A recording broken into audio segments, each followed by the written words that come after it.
પંચમહાલ જિલ્લાના ગોધરા તાલુકાના નસીરપુર ગામના સસ્તા અનાજની દુકાનના સંચાલકે સરકારી અનાજને લગ્ન પ્રસંગમાં વેચી મારવાનું કૌભાંડ આચર્યું.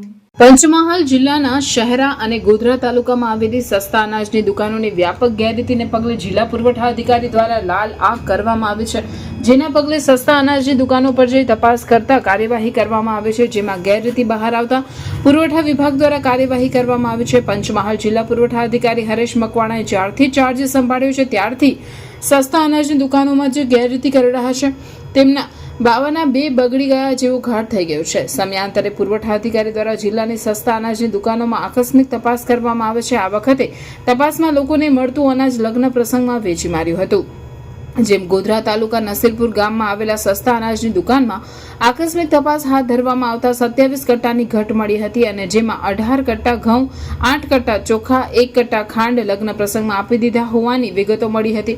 શહેરા તાલુકાના ખરોલી ગામે આવેલી સસ્તા અનાજની દુકાનમાં 40 કટ્ટા જેટલો જથ્થો બારોબાર લગ્નમાં આપી દીધો હોવાની વિગતો સામે આવી હતી. આમ જિલ્લા પુરવઠા અધિકારીની તપાસના પગલે અનાજની ગેરરીતિ કરનારા સસ્તા અનાજના દુકાનદારોમાં ફફડાટ વ્યાપી જવા પામ્યો છે. એક બાજુ સરકાર દ્વારા રેશન કાર્ડ ધારકોને અનાજ મળી રહે તે માટેના તમામ પ્રયત્નો કરે છે, ત્યારે આ રીતે બારોબાર અનાજ સ્ટોરના સંચાલકો અનાજ વેચી દે ત્યારે અનાજ મળતું નથી.